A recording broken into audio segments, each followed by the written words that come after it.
लखी गुलाम शाह में सारिन जे घट अघ खिलाफ हारिन जो एहतजाज, हुक्मरानन खां नोटिस जो मुतालबो, वधंदड़ माशी अदम मसावत ते गणतीअ जो इज़हार। तफ़सील मूजिब शिकारपुर में हारी जदोजहद कमेटी ज़िले शिकारपुर पारां सारिन जो अघ घट हुजण खिलाफ हिकु वॾी एहतजाजी रैली कढी वई, जंहिंमें समें हारिन मज़दूरन समाजी अॻवाननि वॾे तादाद में शिरकत कई। रैली ॻोठ कादर बश खोसो खां शुरू थी ॼामड़ा स्टॉप ते पहुती, जिते शिरकत कंदड़ बैनर ऐं हारी जदोजहद कमेटी जा ॻाढ़ा झंडा खणी हारिन खां इंसाफ ॾियो, सारिन जो मुनसफ़ाणो अघ मुक़रर कयो ऐं हारिन जे मुआशी कत्ल बंद कयो जा ज़ोरदार नारा लगाए रहिया हुआ। रैली जी अॻवानी समाजी अॻवान मीर साबिर हुसैन खोसो, हारी जदोजहद कमेटी सिंध जो सदर अली खोसो, आल जोगी इताद जे सदर डॉक्टर रमज़ान जोगी, हारी जदोजहद कमेटी ज़िले सदर अली नवाज जत, समाजी अॻवान नाज नसरुल्ला महर, गमठार दल अलादाद जागरानी, निज़ामुद्दीन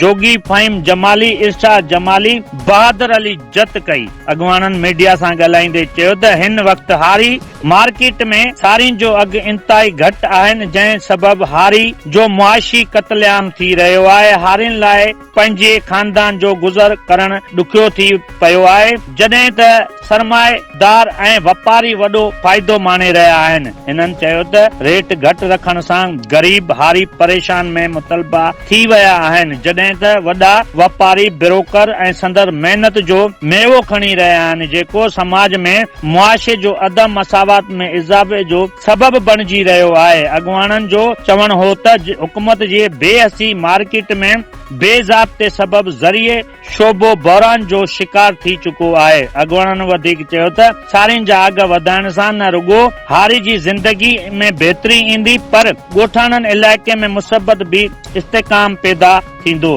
हिननि चयो त ज़रिए मुल्क हुजण बावजूद भी असांजो हारी बुख ऐं बेरोज़गारी सां झेड़े रहियो आहे, जेको वॾी नाइंसाफ़ी आहे। एहतजाज कंदड़नि मुतालबो कयो त एरी शहों नंबर सारी जो घटि में घटि अघ 4000 रुपया फी मण ऐं सुपर सारिन जो अघ 8000 रुपया फी मण मुक़रर कयो वञे, जॾहिं त मार्केट रेट ते कंट्रोल करे ख़रीद मर्कज़ जे क़याम लाइ हुकूमती सतह ते कदम खयां वञनि।